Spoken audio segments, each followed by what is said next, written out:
Live from a pile of stale and smelly ESG news headlines. It's an all-new, terrific Tuesday edition of Business Pants, joined by analyst Matt Moscardi. Yeah. Woo. On today's episode called May 26th, 2026, all the stories we missed over the past week game. Yay! Yeah. Oh, and a very special blame game. Yeah. Oh, yay! A mini blame game at the end. Yeah. Brought to you by Matt Moscardi. You'd think it would be minier, but it's, I don't. Look, we had to figure a way to shoehorn so many stories that we missed. Because, we're kind of on some weird summer things happening. There's a lot of stuff going on. June might be a little weird again, but, I might be going away for a few more days. But then I looked at my calendar like nothing. I'm like here forever. So. Oh, see, then I go away. It's like you go away, then I go away. Maybe I'll do some solo shows. I haven't done one in a while. You know what? If you want to hear some shows, tell us now, and we'll plan for them. Don't tell us. We're going to do them anyway. Our show today is being sponsored by FreeFlow Analytics and FreeFlowAnalytics.com, the only platform measuring board power, connection, and performance for free. Yep. How's that going? Anyone know? Look, all I know is the devs there have built the most ludicrous thing I've ever seen. It's like scenario modeling and board drafts, and it's nuts. It's totally nuts. Yeah. But there'll be more to come eventually. As long as someone's got to pay them, though. I think in order for them to continue the lunacy. So we'll wait on that. I don't know what that means. All right, let's see. What is your game? What are we doing? Oh, look, there's just so many stories we missed. All right. Well, I got it. Is it a game? Yeah, you're going to tell me if you care or not. Like you usually do. You deflate me. All right. Let's just go with I don't care for all of them. And honestly, if you really don't care, we can move quickly because I have a lot and you have a bunch. So we could just, if you really hate it, but let's rip through. Let's see. Some of these I think you're going to care about. Let's start. I grouped them too for all the idiots at home who can't really follow along. I grouped it so that I'll set up the group so you know what's coming. So like this first group is ESG stuff, just like governance stuff. Just really ESG jammed in a bag. It's only two headlines. Let's start with the big news. I guess it's big news. BP. That's the British Petroleum. That's over there in England. They call it England. Right? England. Yeah, sure. Yeah. BP removes chair Albert Manifold over governance issues. That's a good headline. Yeah, you don't see that headline. Ever. No, you don't see that in this country ever, for sure. BP's senior independent director, Amanda Blanc, here's her quote. The board has been surprised and disappointed to learn of governance, oversight, and conduct issues. Wow. It deems unacceptable and has taken decisive action. Yeah, decisive. And then the very next statement, sentence in the article, this is from, the BBC, Yahoo Finance, whatever. The very next statement. The company did not elaborate on the specific nature of the concerns.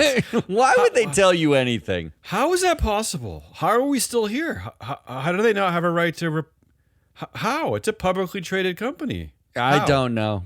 Well, I mean, the governance, oversight, and conduct issues it deems unacceptable.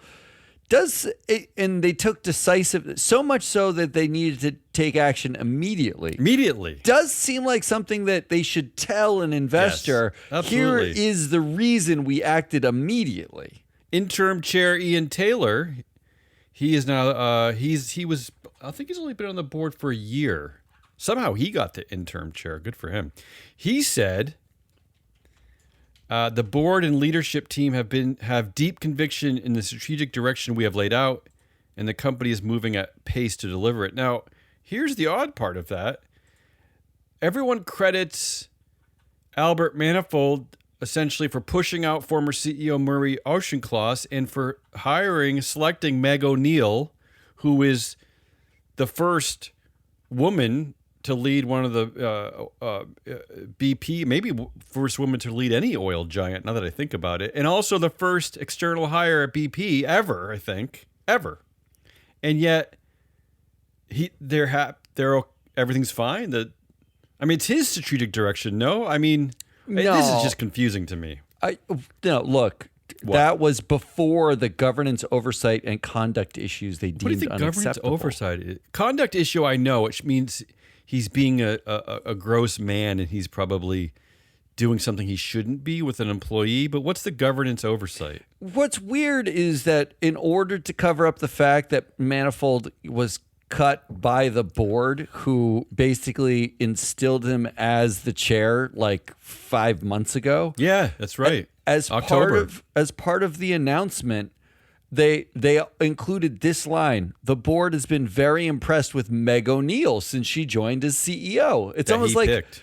but why would you say that in the announcement of cutting the chair, unless like you were just? Well, I don't understand any of this. Just tell us. Why don't you Just tell us. Just tell us what happened. Do you care? This is a good one. I do care. I do like Yeah. this. I like this. I'm going to give this a 9 on the care scale.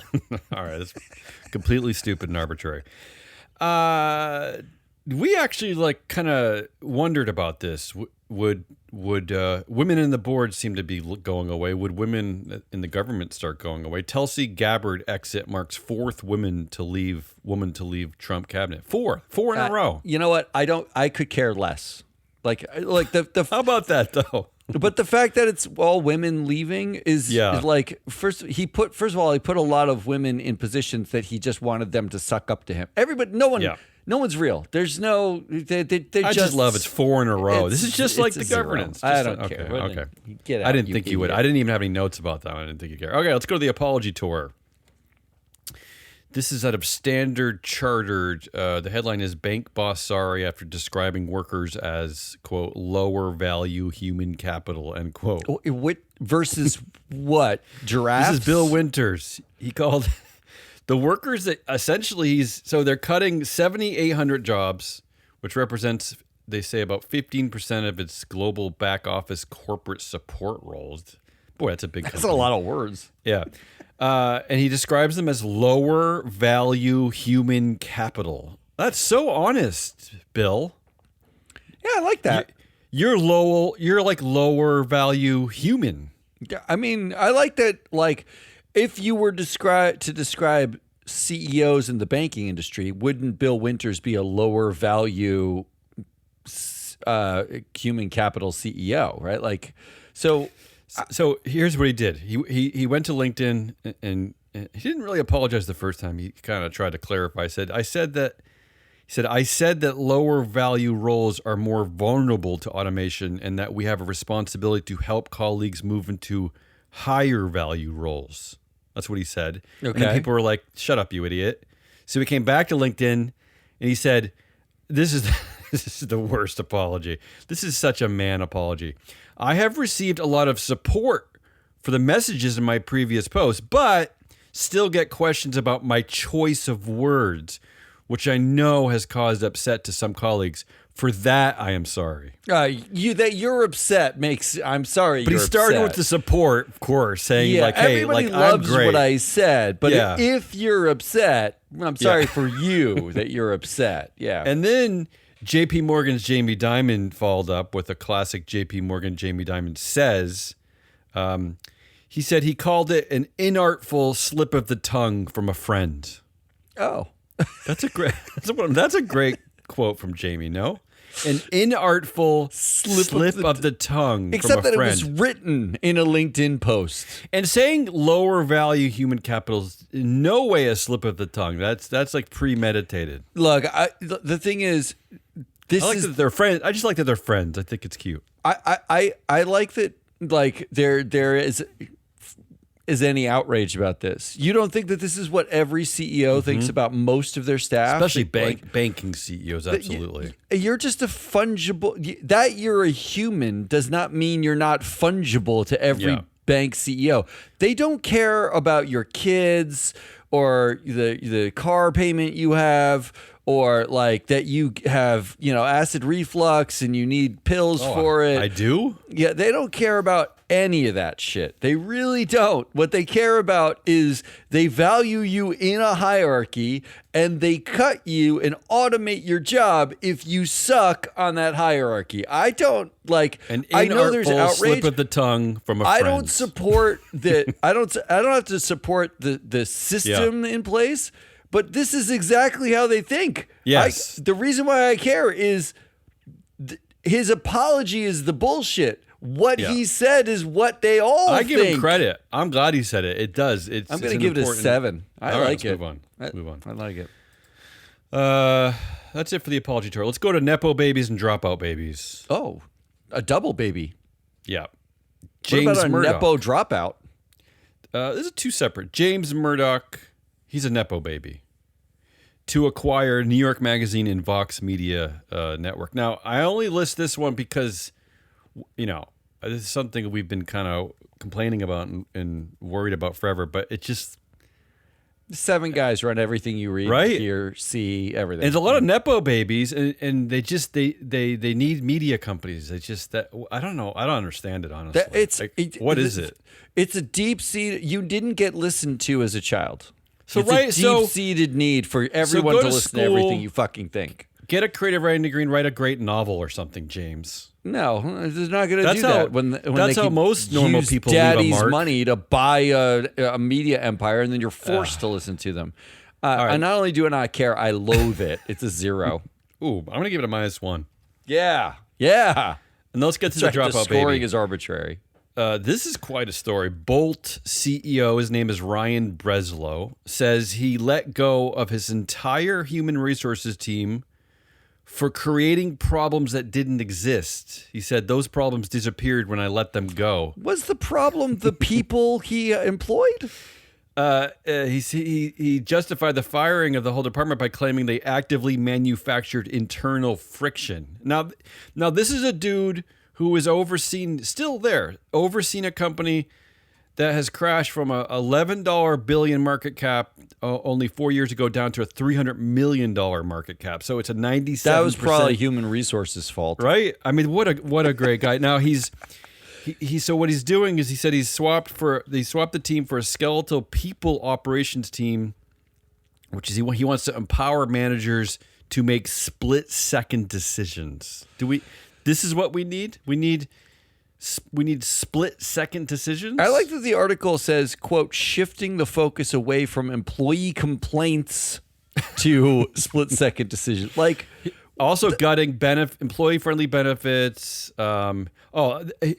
He claimed a culture of complacency had taken over and that 99% of his legacy workforce was simply unwilling to work hard. I mean, he was in charge of hiring 99% of the team he hired suck, and he's still okay. This is the guy who dropped out of all places Stanford, and he's still running this company. Like, how do we get rid of Ryan Breslow? What does it take? I mean, this guy's a failure. Well, what he is 30 years old. He's probably already a billionaire because he took all the money. Right. Right. Of course. That's the fun part of this. Do you care about this? Not. You should, though. Well, look. Bigger picture, you should in the same way that I care about Bill Winters talking about lower value, he's saying, this move is saying a thing that everyone thinks, which is HR. The reason why you don't see a lot of HR executives become CEOs is because CEOs think HR is basically the shrill complaining of their employees. But I thought they hate HR. I thought HR was really there to protect management, of course it is, to soothe conflicts and make sure that no one gets they don't sue the CEOs. But they keep showing up to the meetings with management talking about the employees are really pissed about this. Oh, they don't want to hear about it. They don't, and the CEOs don't want to hear about it. And they're like, I really honestly think these CEOs do not value anyone, any person. They don't think of humans. They don't care about your problems. They don't care. If you let go your entire HR team and say, we're going to stop focusing on complaints from our employees and start focusing on split second decision making and get into founder mode and nobody works hard. Aren't you just saying, we don't care about any of you? We don't care about your problems. Oh, I'm sorry, you're pregnant. I don't care. Like, figure it out. Come to work with a baby strapped to your face. I don't care. I think we should care about these things mostly because I think they're canaries in the coal mine. It's a pattern. It's a pattern. It's a pattern of these young fucking assholes with money, or Bill Winter's case, old assholes with money, telling you that they don't think you have any value. You bring nothing. What they do bring. There's actually a report in the New York Times. This is a couple days ago. The headline was, "To AI executives, we're all just meat computers." That's the value of people. Yeah, that's right. I think that we're like is. Data. We're meat. We're meat computers. And when the meat computer just like requires too much input or massaging because the meat's tired, you can get fired. I think we should pay attention. I'm going to give it a 6. That's the New York Times talking. That's not like Mother Jones or something. All right, let's move on to 6. Yeah, I know this is important that I keep score here. Okay, this one's a big category that you're really going to hate. The middle school boy man babies rule the world. It's the same category. I feel like we're talking about the same. It's a little different. I only made a new category because these are like these are the top 10 wealth holders, unlike Ryan Breslow and James Murdoch. Although maybe James, I don't even know. Man drives Cybertruck into lake to test Elon Musk's boat claims, and it went about as well as you'd guess. So here's an idiot in Texas. Okay, I already don't care. It's already going to be I know. 0. He drove tell me the story. Here's the only reason why I'm telling you the story. He drove his car into a lake because he thought it was a boat. Because Elon, and he's actually been arrested. I applaud the Texas police. They arrested him because he just abandoned it. And what the hell is he doing, right? It's just making law enforcement and rescue teams go and deal with this. Okay, but here's the thing. Here, I just wanted to, because I wanted to tell you what Tesla CEO Elon Musk said. First, he tweeted that the Cybertruck would function as a rudimentary flotation device. He says it will even float for a while. Then he says it will be able to traverse at least 333 feet of water as a boat. And then he said it'll be waterproof enough to serve briefly as a boat, so it can cross rivers, lakes, and even seas. Seas? Now, I mean, a 330-foot sea? This guy's not held. Elon's not held accountable for anything. I'm sorry. I just wanted to include this. I know there's a joke here. People like he. But this guy is the worst. The problem is they arrested the guy who did the thing that the CEO said the vehicle could do. That guy should immediately sue Elon Musk. Yes, absolutely. And because he's. What are we fucking Such doing? A liar, I hate this. I hate it. It's a negative 10. It is a negative 10. All right. Now, Bezos. I feel like Bezos you hate the most in some ways. I read this interview that you're going to reference. All right, I don't know how to. There's too much here. This was like the Bezos week that we missed. We did a show last Tuesday, and then there's just so much Bezos. So, first, Jeff Bezos urges U.S. government to stop taxing 50% of America and claims doubling his taxes won't help that teacher in Queens, he said.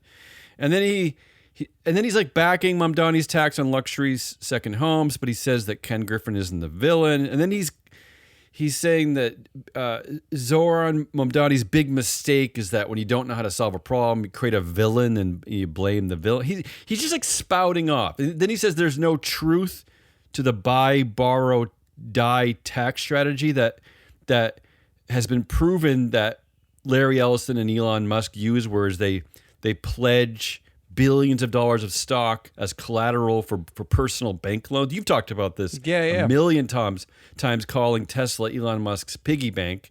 And then he praises Trump, calling his second term is more mature. And then he says that AI will elevate workers despite Amazon firing 30,000 employees in an AI. This is just like the Bezos week of like nonsense. But where do you want to land on any of this? Andrew Ross Sorkin, in which Sorkin actually go ahead. pushed him on like the the wealth gap. I mean, inequality. He basically was that should be anytime you talk to anyone like Bezos, that's the first thing you should always talk about. And Bezos spent the whole time basically saying like, look, the bottom, 3% of earners, or the bottom 50% or some like massive amount of earners, basically, pay 3% of taxes, and we should just eliminate their taxes entirely, and give that money back to them, as if that's some sort of solution. Because solution to what? Cut 3% from the U.S. Government,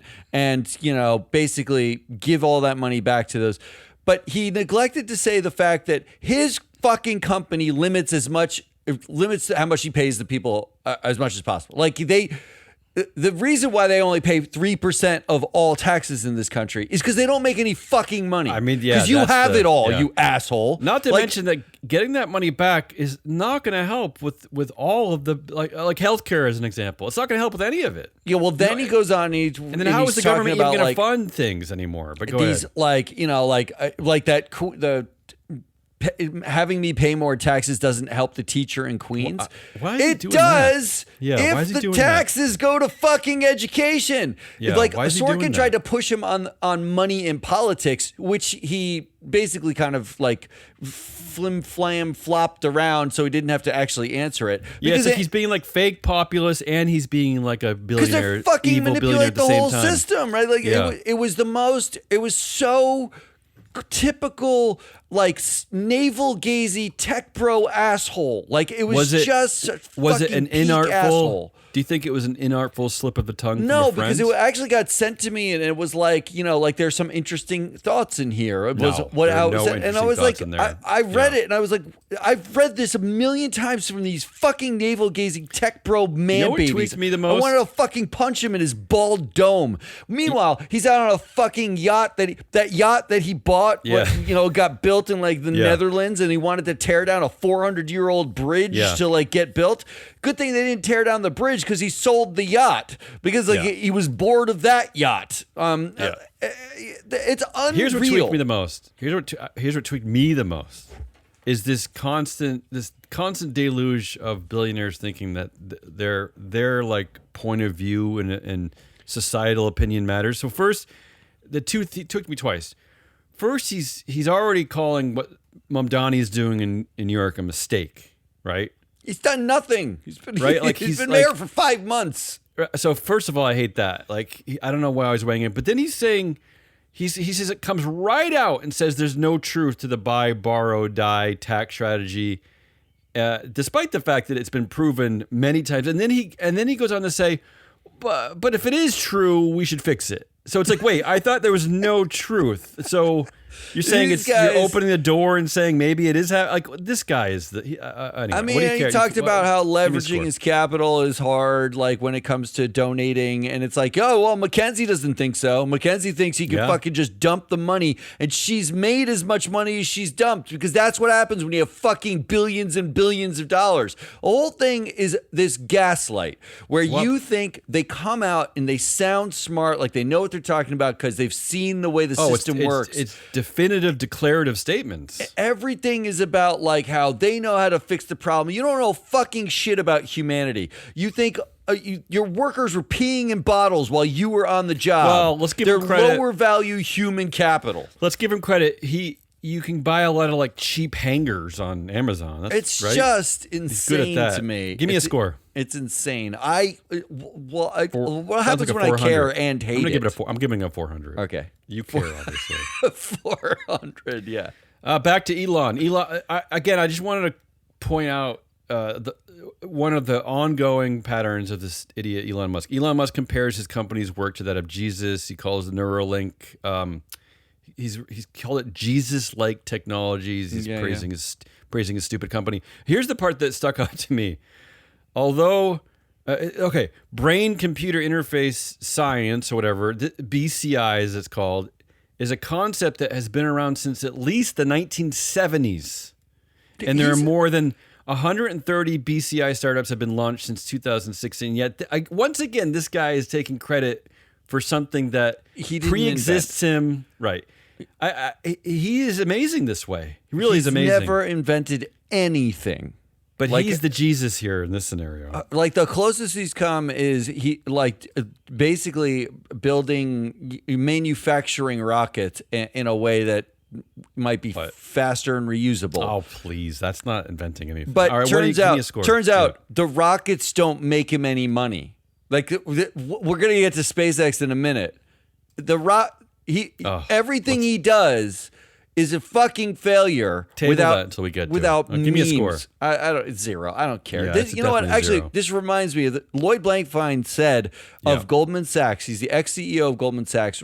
Right after the financial crisis, he was kind of to justify the existence of Goldman Sachs, and he said that they're doing God's work. Goldman Sachs does God's work. Yeah. It's basically presages the fact that everyone fucking hates you, and that's when you start doing the religious thing where you're like, oh, actually, our company does God's work somehow. Let's have a matchup. You're former Catholic, right?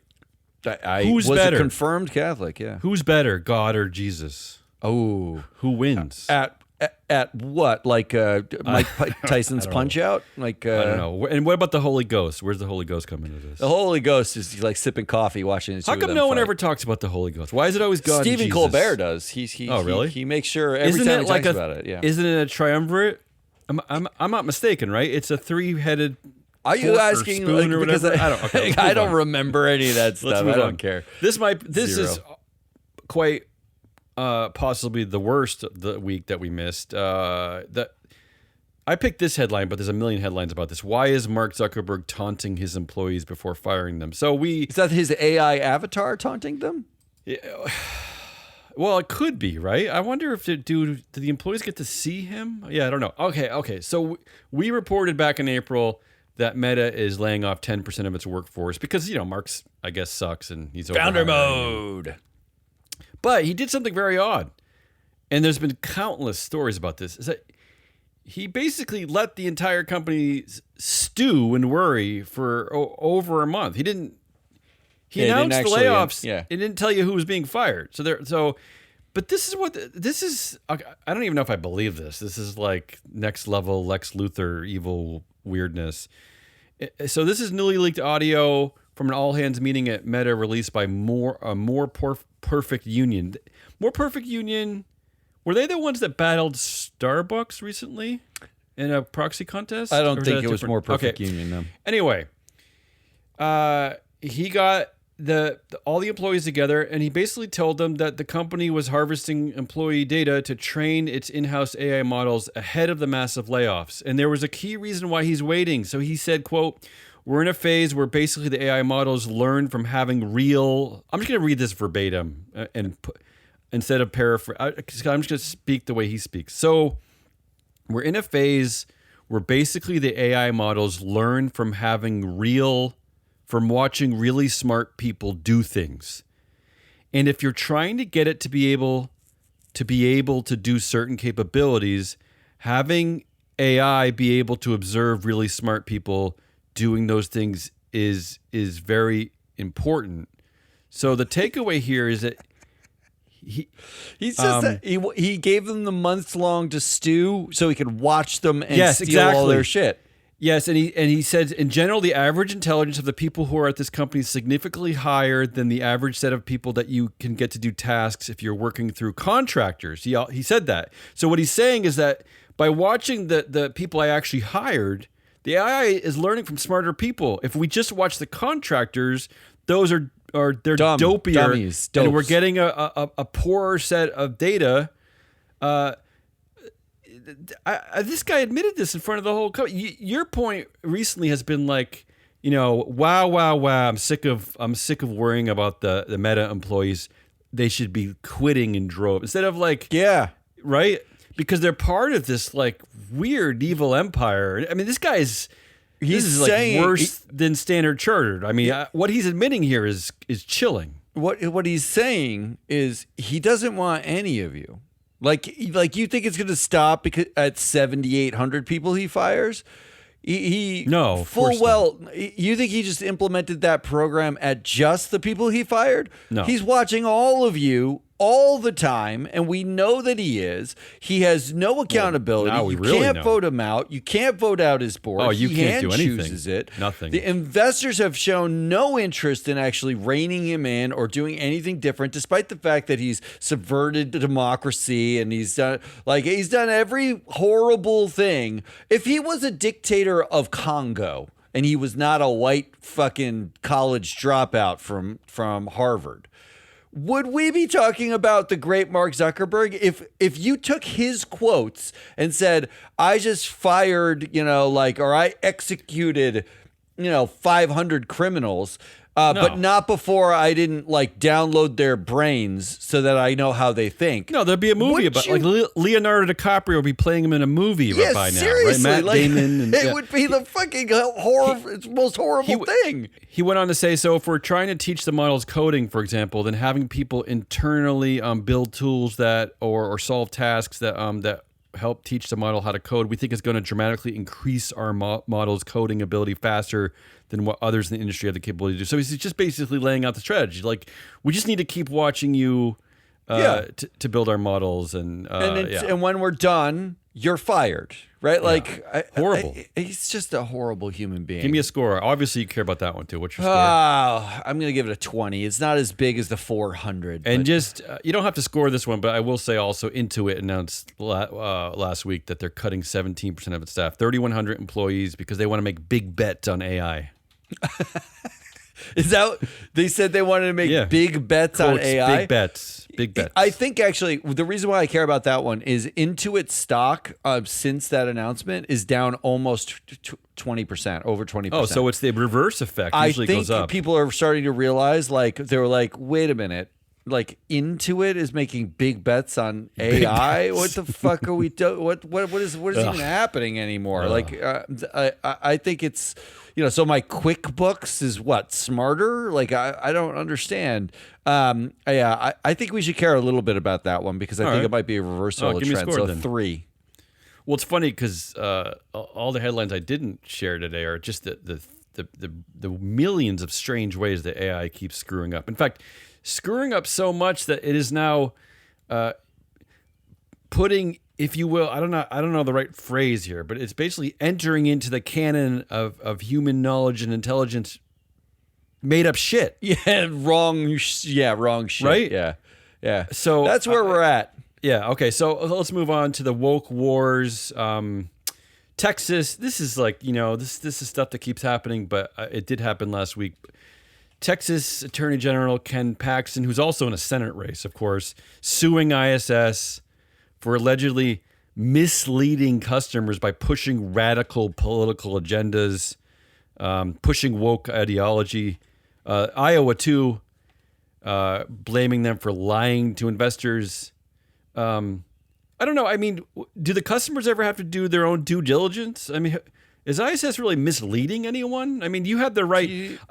back in the day when I was at the corporate library, one of the jobs I had to do was parse the proxy voting guidelines from all of these places, right? I mean, if you spend the time in there, you're not actually being misled. There are methodologies going on here, and you can agree or disagree, and you can fire ISS on your own, right? I mean, you could be nah, I don't really I don't really need their guidance, or I don't know. Anyway, this is kabuki theater. This is 0. Zero. I don't care. And then last category, stakeholders rule. 3 headlines dealing with some stakeholder situations. First, Wells Fargo. It's always Wells Fargo, right? Wells Fargo must pay $100 million to help home buyers after discrimination lawsuit. So this stems from allegations. The case centered on allegations that Wells Fargo's board failed to maintain adequate oversight of the boards of the bank's mortgage lending operations. Of course, I don't see any directors stepping down here. The lawsuit stated that Wells Fargo was allegedly the only lender to reject more refinancing applications from black homeowners than it approved, right? So that's where this came from. They discriminated against black homeowners. And of course, Wells Fargo denied wrongdoing, but agreed anyway to pay $100 million to deal with this discrimination lawsuit. So thanks, Charlie Sharp. Well, is it? Right? Was it Charlie Sharp who said yes he couldn't find enough black talent? Like, isn't that?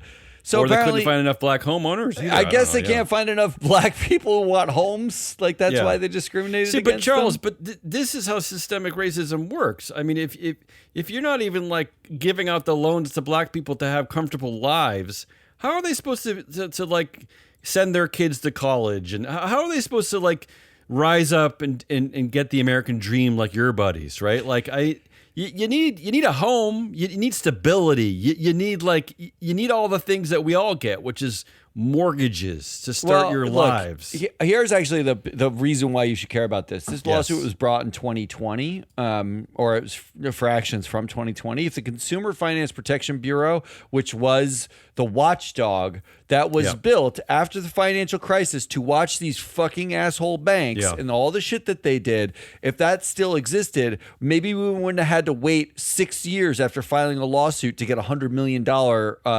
which I'm sure 30% is going to lawyers. So you're going to get $10 back for, like them discriminating against you getting a once in a lifetime purchase of a home. Fortunately, that might be true. The real problem here is that there is no watchdog. And all the companies know it. They know it. So I'm going to give this a 7. Airbus Air France hit with manslaughter charges over pilot training failures in deadly 2009 flight 447 crash. This is a big one. The court in Paris overturned a 2023 acquittal and found both Airbus and Air France guilty of corporate manslaughter, declaring the companies solely and entirely responsible for the disaster. I don't remember a case so like strongly worded against a company for being complicit in such a. So I don't know. I don't know if this has any like future ramifications, and I don't know if this is just a France thing, just a European thing. I don't know, but it's just. I don't know. It sounds very French European because what we know is that Boeing crashed multiple planes, and all that happened was the CEO was eventually fired, but not immediately. Fired and still kept all his money. But weren't the board was sued and they paid out D&O insurance, but their board members all still have jobs. Literally every fucking one who wasn't dead still is on a board somewhere. I was gonna say, or they got rehired somewhere. Yeah, but weren't there like non-Americans on those flights? I mean, couldn't other jurisdictions try to hold Boeing accountable for those things? I don't actually know how the international law works. Yeah, anyway, you don't seem to care about this. This is a 1. All right, and finally, in a bit of good news, maybe it's up to you, I guess. Ride-share drivers in Massachusetts formally unionized. I don't remember ever seeing anything like this. The App Drivers Union. Oh yeah, it said it was the first organization in the country to be formally certified to represent drivers for apps such as Uber and Lyft, representing nearly 70,000 workers. And that's actually incredible. A lot. That's a lot. It's incredible. Yeah. I like this. I'm going to give it a 100. I mean, this might be really honestly. We do a lot of like bitching and moaning here and pointing out things and talking about man babies who control dual class shares and control their empires and they're colonizing Mars. They're analyzing workers before they fire them for data but building a strong union network in the United might be the only way to combat that. I don't even know. If we're all low value human capital, the only way low value human capital wins is in volume. That's the only way we win. The only way we win at this point is when we all band together and either don't use a product, we unionize, the politicians don't seem to be all helping. The way to revolution, right? Like that's what the French Revolution was. It was all the low value human capital being like, fuck y'all. And otherwise, it's just like the only person I hear speaking truth to power is basically Elizabeth Warren, and maybe AOC. She's the wrong gender, and so no one takes her seriously. Anyway, so it looks that's like my sad game. Go ahead. My average score was a 41.7. So you cared about some of this stuff going on in the news. All right, I mean, it was a little bit skewed by the 400. All right, here's what I got. A very special. Who do we blame for the SpaceX IPO governance game? Yeah. So the S1 dropped, right? Yeah, the S1 dropped for SpaceX. I'm prospectus. gonna give you some highlights from the S1. I don't really first. want them. First of all, Musk himself said this quote: "Starlink This is written in the S1. If you don't know what an S1 is, it's the first filing. It's your intention to IPO. So everyone in the public gets to see requirement. the revenue and all the money and the board and the shares. I'm sure Musk hates doing this. Quote, Starlink Internet is what's being used to pay for humanity getting to Mars. That was what Musk wrote. What does that mean? In this filing. Also, so if everyone cancels their Starlink subscriptions, then we don't have to worry about going to Mars. Yeah. And he's not I don't know. Kidding. I don't know if you know this or if it lays it out in the filing, but I'm not even aware. How many customers of Starlink are there? Are there There millions? are like 10 million Starlink customers globally. I did not know this. So they made $3.2 billion in revenue for Starlink and a net income of $1.2 million. $1.2 million in net income. So $1 million is how much Starlink made. Okay. Oh, that's it? Yeah. Doesn't seem like a lot. They brought in $3 billion and their profit was $1 million, basically. Okay. Doesn't seem great. Well, compare that to SpaceX, which we think of with all the pretty pictures. Every picture in the fucking thing is a rocket going to space. It's a giant penis piercing the veil of space, right? Like, it's going into space to help reduce the price of groceries, I think. I think that's what they said. SpaceX, the space part of SpaceX, $600 million in revenue for a net income of negative $600 million. Okay, well, at least it evens out. Wait, forgive me for being an idiot. SpaceX owns Starlink, is what you're saying. SpaceX owns Starlink. Starlink is like a segment in SpaceX. It's like America. It's like its version of America Online. And AOL. Turns out very recently. Now, turns out. We knew this. We covered this. SpaceX bought XAI. Why? The owner of Grok and Twitter. The company that Musk has ruined. They bought XAI because something to do with space. The company he's made absolutely irrelevant. Well, here's what he said about the XAI in the filing, okay? Grok is designed as a truth-seeking AI model built on founder Elon Musk's mission to enable humanity to understand the universe. So it turns out that they bought XAI and Twitter, not because he wanted to dunk on people online, but because he wanted to enable humanity to understand the universe. Don't you love that? That's why he was cutting government science programs? That's why he was busy sharing like cat memes of them licking their walnuts. That's like, that's enabling humanity to understand. He was doing that? Is that a real thing? I think the memes he sends that we covered last week that he was stopping open AI discussions to share memes and have everyone laugh at his phone. He said, we believe that accomplishing this mission requires a truth-seeking approach to AI. We define truth-seeking as the active, relentless pursuit of what is objectively true about reality and grounded in evidence, logic, empirical data, and first principles thinking. So this sounds like very much like a Star Trek light kind of thing, right? I guess so. Like it's like HAL or Star Trek, or but it's like without like real profound philosophy. This is sort of like how AI would write this stuff, right? It doesn't sound very profound. Yeah, all of the Grok outputs, like there was a prompt that they got rid of the prompt, but not the process that was saying, looking at what Elon Musk said about your question, right? Like, so you'd ask it, like, what do you think about Israel and Palestine? And it would be like searching Elon's tweets as the source of truth. So I guess not that much evidence or logic or empirical data. But apparently SpaceX has the AI to enable it to go to space, but simultaneously said this: AI's ability to revolutionize human potential is directly dependent on meeting exponentially increasing resource demands, which means they want to build space energy places. They need to fuel the AI. So he's saying we need AI to go to space, but we need space to power the AI. And recently he said, because there've been numerous reports about like how it's way more difficult than he pretends it to be, and he's like, no, it's easy. It's easier than you think. It's unfucking real. This guy, the gaslighting, but this isn't. So my takeaway reading the entire thing is this is not a space company. There's nothing space about it. Is it a data center company? It is a satellite internet company. It is direct TV that sends internet to your house. That's all it does. Or to your plane. Or to your plane. Yeah. Yeah, a place where you really don't need it.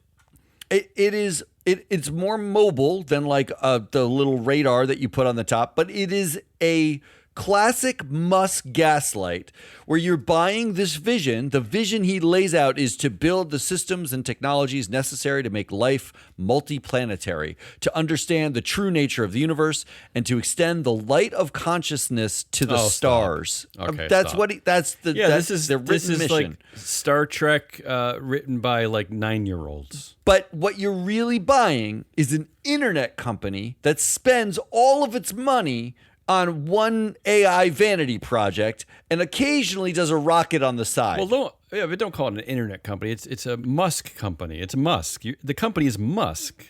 Is it not? The company he has full ownership. Does he not? not? Well, let's get to that. But the company itself is actually entirely funded not by Musk. It was funded by subsidies, and it was funded by like Tesla. Tesla wasn't Musk's invention. He stepped in, he funded some of it a year later after they'd already designed the first car, and then he made himself CEO. That's how he got Tesla. That's what Tesla was. And he's not doing a great job selling those cars. In fact, either. The founder of Tesla had to sue Musk to get his name as the founder of Tesla because Musk tried to tell him, you're not doing a good job. I don't like what you're doing. You're out. And said he wasn't a founder. Musk is a fucking consummate liar. All he does is lie and cheat his way to looking like, he's important. Even this, he took the role of chief engineer, but when you read the history at SpaceX, when you read the history of SpaceX, he didn't do any of the engineering. He's not he's not like a space engineer. He worked on like bits and pieces of the vision and hired other people to build the fucking rockets. Wait, so his current title is chief engineer? He's not chief. He's not CEO. He's chief engineer, CTO, and CEO. Oh my God. Gave himself all the roles. And board chair. And board chair. Yeah. All right, but now you get to the governance part of this because for Musk's genius, this is what you get. This is a fragile genius, right? Because he's not going to let anyone have a say other than himself. Can you imagine being so fucking petrified? No, I gotta tell you, so insecure. If I had the courage to create this company that was sending data centers to space, I would for sure surround myself with people with great knowledge who would represent equal power in the decision. I would not want to be left alone to make all the decisions, is what I'm trying to say. I don't have that level of arrogance. So maybe very few people would. I don't think it's arrogance. I actually think it's insecurity because he gave himself 85% voting power, 85.1%. Wow. He owns... There's two classes of shares. Obviously, there's actually 3 classes of shares, but that might be one of the highest we've seen. Actually, 85%. Class C is going to absorb into Class A, and it's just the private to public share, whatever. But he owns 94% of the Class B shares, which get 10 votes a share. Oh, it's only 10. It's not even a funny. I thought they were going to do some like funny, I thought like they'd 69 votes a share. Yeah, and then 12% of Class A shares. But he wasn't done. Having 85.1% of the vote was not enough. And he also gave himself more? Yes, he also gave himself the ability to exclusively pick greater than 50% of the board. But what does that mean? If he has all the voting power, doesn't he have that right anyway? The Class B shares have Class B directors. Oh, so he owns all the shares. So he gets to do like half of the board himself. But doesn't he already? I don't really understand. And then he votes on the rest of them with the other 85% voting power. So that's how insecure he is. In case he wanted to liquidate his Class A shares at some point or some of his Class B shares, he wanted to make sure that he still had all the power. All of By it. the way, there's an article in Fortune, and they quote the founder of a securities law firm, Lukowski Brookman. His name is Joseph Lukowski, whose quote about this governance arrangement is, "It's crazy." That he's stealing my line. That's my quote. Honestly, this is like, to the extent that like having one vote, one share, and not a classified board would be like big dick governance energy. This is the littlest dick governance energy I've ever read in a filing. It is sad. Yeah. It's really kind of sad because the board that he can choose to elect, there's already a board there. It includes for 2 executives, Gwen Shotwell, who's the president of the company, and Musk. If I'm not mistaken, the only woman, right? Yeah, she was the head of marketing. She did no engineering or anything like that. She was the 3rd or 4th employee, and she was the head of marketing. It includes the Tesla Mafia, which is Ira Ehrenpreis, who... Oh, really? Tesla director. On the board of Tesla. He's a sycophant there. He's on the board of Boeing Company and XAI. Wow. And he was added to this board in February 2026. So basically... A yes man. Musk just added another yes man. And Antonio Gracias, who's that? Who was a Tesla director, who was explicitly called out in McCormick's decision, the Delaware decision in Tornetta, as basically corrupted and totally in the pocket of Musk. Okay. He has He's been on the SpaceX board since 2010, it looks like. Since 2010. He's also on the Neuralink board and the Boring Company board, right? Jeez, so with Ira Ehrenpreis. Yeah, Jesus. And he's been on this board this since is October like a 2010. Korean chable, right? I mean, this is like so bad. And then he's got 2 VC bros, and there's a reason he has 2. One of them is Randy Glean, who's been a SpaceX board observer since for the last 16 years. He's been a director just since February. And the other is Steve Jurvetson. I know that name. Who was a Tesla director who stepped down. He was a director from March of 2009. He stepped down because he was accused of sexual harassment and drug, sex parties. Okay, but you sound woke right now, so yeah. But Randy Glean and Steve Jurvetson worked at the same firm, Draper Jurvetson. Okay. Like it was Jurvetson's firm. And the reason why Jurvetson's been on this board since March of 2009, right? Yep. Glean had to be added to this board because Jurvetson was forced out of his VC firm that made the SpaceX investment. So Jurvetson needed representation on the board. So they put a different guy on from Jurvetson. Basically, they work together anyway, though. So the 2 VC bros know each other. And then you have the PayPal Mafia. Luke Nosek was a co-founder of PayPal. Okay. He's a name you don't see very often. I'm glad they finally found a good role for him. Well, there's one guy I couldn't account for, a guy named Donald Harrison, who managed Google. He does Google strategic partnerships and acquisitions and stuff. Until I realized that Luke Nosek, who was the co-founder of PayPal, who's known Musk for forever. He's been on this board since July of 2008. Nosek was one of the early investors in a company called DeepMind, and Google purchased DeepMind. And Donald Harrison structured the purchase of DeepMind. So Harrison and Nosek have known each other for at least a decade. So the director relationship tenures to Musk, not the board tenures, the tenures of these directors' relationships to Musk on any board are Shotwell, 24 years. Ehrenpreis, 21 years. Gracias, 21 years. Jurvetson, 17. Glein, 16 years. Nosek, 26 years. And Harrison, 11 years. Plus 1 if you count Nosek and DeepMind connection. But it doesn't matter, right? Because I'm sure that the filing it's a controlled company, right? They don't have to follow standard governance practices. Oh, of course it's a controlled company, but how deeply insecure do you have to be about getting an opinion that might be contrary to yours when you have a board with, 2, 4, 6, 7 members and an average tenure of 19 years? I mean, do they even have anyone from a like from NASA, like or like No. from some like international space, No. or like I Not don't really, one. They're either tech bros or VCs. There's no one Jesus else. Christ. And that he's not done. They Okay. are incorporated in Texas, and course. they wrote in the filing, Yeah. the Texas jurisdiction is exclusive, so they can't be sued anywhere but Texas. They actually chose the judge. You're allowed to say that? You're I allowed mean, to they basically said we have jurisdictional exclusivity. you're where- allowed to declare that?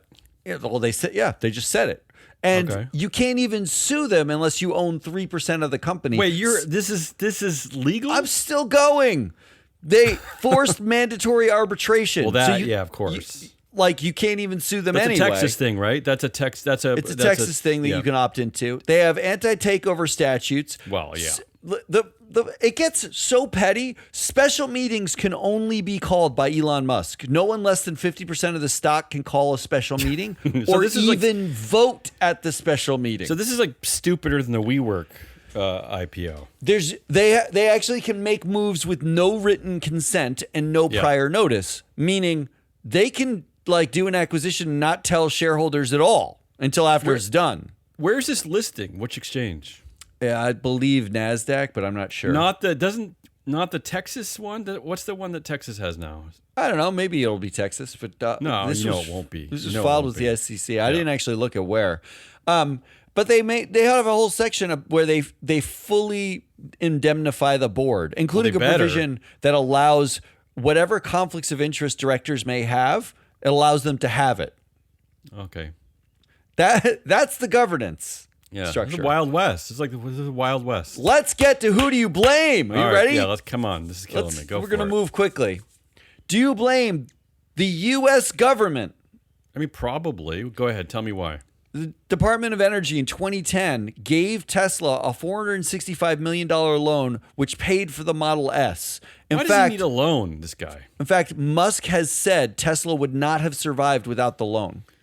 Why does he need loans? All right, go ahead. Nevada in 2014 gave Musk a $1.3 billion to build a loan? factory A loan? for Tesla. Yeah. Why does Elon Musk need loans? It wasn't a loan. It was like tax subsidies plus Oh, loans. sweet. and That's stuff. even better. Yeah. NASA spent more than Oh, no. $15 billion over years on SpaceX and programs with them, including after things blew up, they re-upped contracts or extended contracts Right. with them to make them Sweet. work. The IRS and Congress had the EV tax credit, $7,500 for an EV, right? We Yeah, I mean, no know one this. probably would have bought a Tesla without that. In fact, the first profit Tesla ever made in 2020 was almost exclusively on the back of those tax credits. I believe it, yeah. When they made their first profit in 2020, it sparked the meme fest during COVID. Do you remember when they announced No. that they were profitable for the year? No, The I don't year they announced their first profitability, they got added to the S&P 500, and Musk spent the entire time on his like jacking up the price of the stock. It made him the world's richest man. The $7,500 EV tax credit is almost single-handedly Jesus. responsible for him being the world's richest man. Then he called for an end to that tax Well, credit since yeah. his competitors needed it more than Tesla. Oh. Tesla made $11 billion That was in aggregate. 2020? That was in 2020. Oh, this is depressing. I'm not even done. The Department of Defense started paying SpaceX in 2003 just for Really? conceptual work out of their DARPA program. Right. Well, yeah. In fact, it was so bad that Jeff Bezos in 2016, who I loathe, in 2016 said, quote, Elon's real superpower is getting government money. Yeah, that's an oft-repeated thought there. Yeah. So- Bezos is not the only one with that thought. Blame the government. Number two, All right. Okay, so the first blame is the government. Who else? U.S. government. blame FOMO. Oh, yeah. SpaceX loses money. It does not Yep. make money. If it were a satellite company, it would not be the first satellite company. HughesNet was founded in 1996. HughesNet. Yeah. Viasat offered internet via satellite in 2012. Oh, okay. If it was just a satellite company, it would make money, but it's Okay. not. It's not a satellite company. It is it is a space company. Instead, investors are valuing SpaceX as the largest IPO in the history of ever, despite the fact that they are burning all their money that they made on the satellite internet on AI, and they make nothing on the actual rockets themselves. They are spending the most because of Musk. R&D, marketing, and acquisition of Cursor to make up for the fact that Grok sucked. They're spending all their money on AI.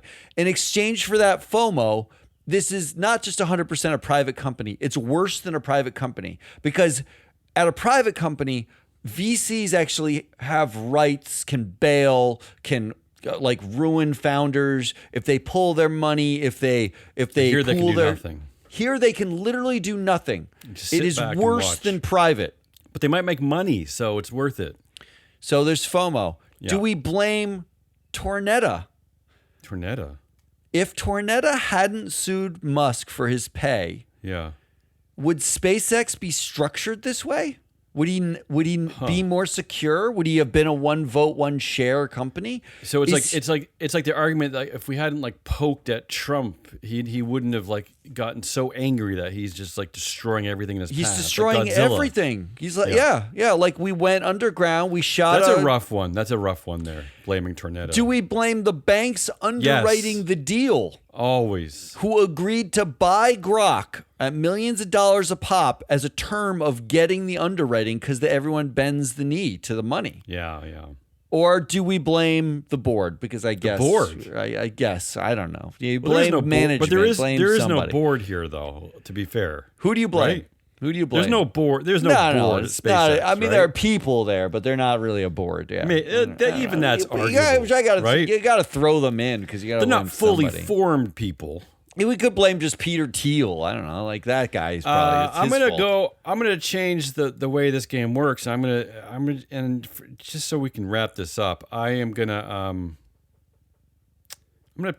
pick several options. Oh, okay. First of all, Jeff Bezos is right, and that the fact that we've known this for over a decade. He said in 2016 that Elon's superpower is getting government money. So I'm definitely gonna blame the U.S. government for not turning off this tap. Yeah, I would blame them. By the way, they should ask for a lot of it back now. I mean, it's kind of like when you get into a divorce, there are state laws that you get a percentage of your spouse's earnings and over the.